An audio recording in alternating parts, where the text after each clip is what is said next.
مساء الخير على الجميع. نرحب بكم على قناتي سملة بيولوجيست. راح نواصلوا مع الفيديوهات العملية. راح نوري لكم طريقة عمل بارامتر جديد ينتمي للبيلوغينال اللي هو لاكرياتينين.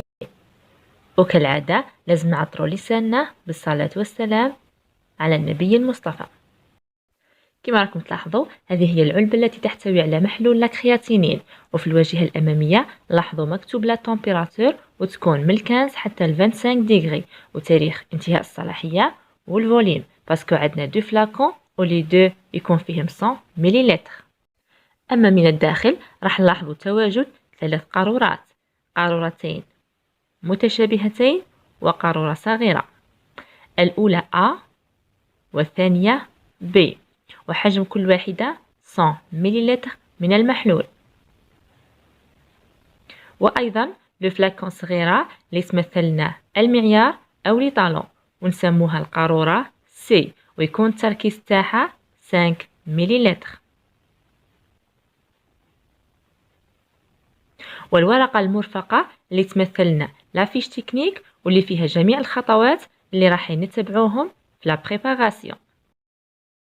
أما بالنسبة للأدوات اللي نستخدموهم، أولا جهاز سبكتروفوتومتر ولي رياكتيف، وأيضا لي زومبو اللي نهزو بهم لي رياكتيف، لي زومبو البلو اي لي زومبو جون، لو ديستيلي باه نديرو به اللافاج، ولي تيوب ساك باه نديرو بهم لا بريباراسيون، اي لي ميكروبيبات راح نحتاجو ميكروبيبات اللي نهزو بها 100 ميكروليتر من رياكتيف دو ترافاي، وأيضا نهزو بها 500 ميكروليتر. أولا قبل ما نبداو في الطريقة العملية لازم نقراو مليح الورقة المرفقة مع لي رياكتيف. بالنسبة لي فوليوم دو رياكتيف عندنا الأ والبي والسي. كما راكم تلاحظوا هذا اللي مثلنا الفلاكون A، وهذا الفلاكون اللي هي البي، et aussi la petite flacon C اللي تمثلنا ستاندار. أما لا بريباراسيون راح تكون ميلانج فوليوم من رياكتيف A avec فوليوم من رياكتيف B، ولي دو راح يشكلوا لنا ان سي سي اللي هي 1000 ميكروليتر، يعني نهزو 500 من A avec 500 من B. أما لا كونسيرفاسيون إي لا ستابيليتي لي رياكتيف دو لا كرياتينين نقدروا نحتفظوا بهم في درجة حرارة الغرفة حتى تنتهي مدة الصلاحية. أما الميلانج اللي درنا به رياكتيف دو ترافاي اللي كنا هزينا ان سي سي الميلانج 500 من A avec 500 من B، هذا الميلانج راح نحتفظ به 15 جور في درجة حرارة الغرفة بعيد عن الإضاءة. أما لي زيشانتيون نقدروا نخدموه سيروم أو بيان بلازما إيباريني، ولا كرياتينين راح يكون ستابل في السيروم 24 ساعة من 2 ل 8 درجة. إذا نبداو العمل. عندنا لي ميكروبيبات لي دو، وعندنا ليشانتيون تكون في تيوب إيباريني، إي لي تيوب ساك، وراح نديرهم بالترتيب. أولا راح تكون ليشانتيون كما راكم تلاحظوا، ومن بعد لي طالون اي لو بلون. بهذه الطريقة راح يكون الترتيب تاع كامل لي بارامتر. اذا لي دو رياكتيف او البي كما راكم تلاحظوا راح نفرغوهم في لي تيوب ساك، ومن بعد نفرغوهم مباشرة في لي زوتر تيوب اللي هما ليشانتيون ولي طالون والبلون. راح نهزو 500 من رياكتيف A ونوضعوها في التيوب الأول اللي راح نديرو فيه ليشانتيون، وهكذا نكملو مع لي طالون والبلون. وبالمثل راح نكملو مع لا دوزيام رياكتيف اللي هو البي ونوضعوه أيضا في لي 3 تيوب ليشانتيون ولي طالون والبلون، بحيث راح نديرو ان سي سي من لي دو رياكتيف. اي ابري لا بريباراسيون راح تكون عندنا ليشانتيون في تيوب ايباريني،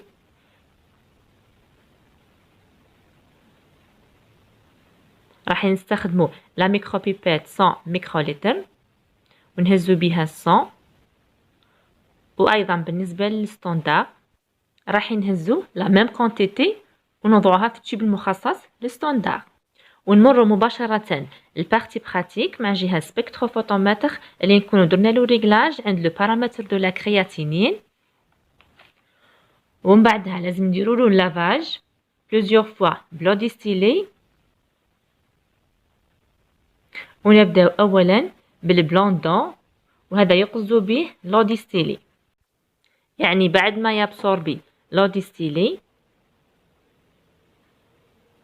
ننتظرو حتى يكمل ونروحو لا دوزيام اللي هي لو بلون دو رياكتيف واللي كنا حضرناه من قبل اللي هو الشاهد كما راكم تلاحظوا.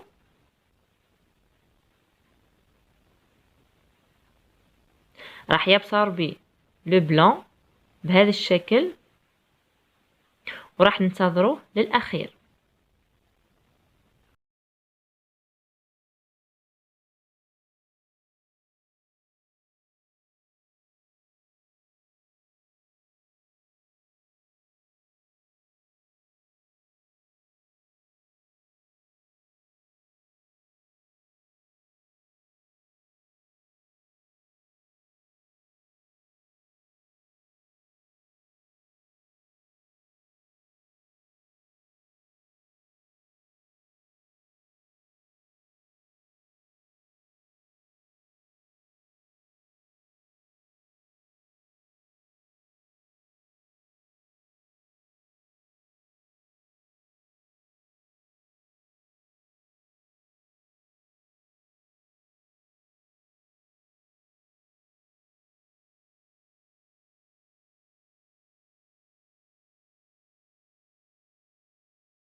إذا بعد لو بلون دو رياكتيف نروحو مباشرة لي طالون اللي هو الكاليبري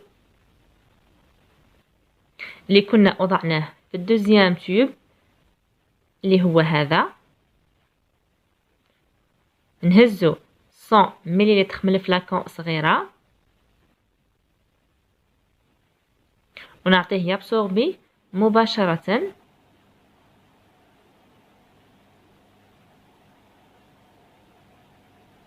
ويدير لنا لا ليكتور.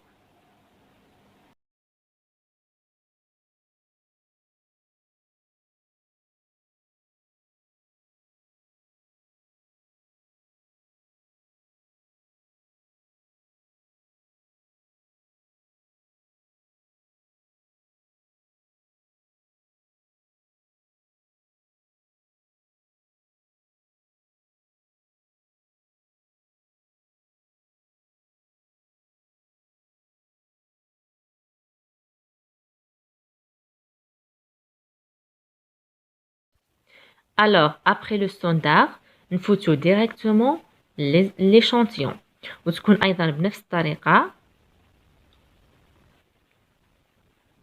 وراح نهزو 100 ميكروليتر من البلازما إيباريني ونوضعوها في التيوب ونمدلوه يابسوربي ويدير لنا لا ليكتور.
إذا بعد مرور دقيقتين اللي هي 120 ثانية اللي راهي في الأسفل كما راكم تلاحظوا، رايحين نتحصلوا على النتيجة لا concentration de la créatinine 8,8. وبعد الانتهاء لازم نديرو لافاج après chaque paramètre.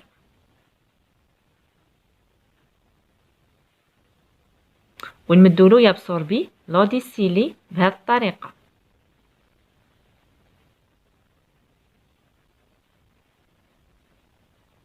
وهكذا نكونوا كملنا ودرنا لا ليكتور بوغ مالاد. وإذا كانوا عندنا دي زوتر مالاد راح نكملوا بنفس الطريقة أو نخرجوا ونديروا بارامتر أخرى. وبهذه الطريقة نكونوا كملنا لو بارامتر دو لا كرياتينين. إن شاء الله تكونوا استفدتوا وتعلمتوا كيفية عمله بجهاز سبكتروفوتومتر سيمي أوتوماتيك من دراي BA88A. وإلى الملتقى إن شاء الله مع فيديوهات أخرى عملية، وأدام عليكم الله نعمة الصحة.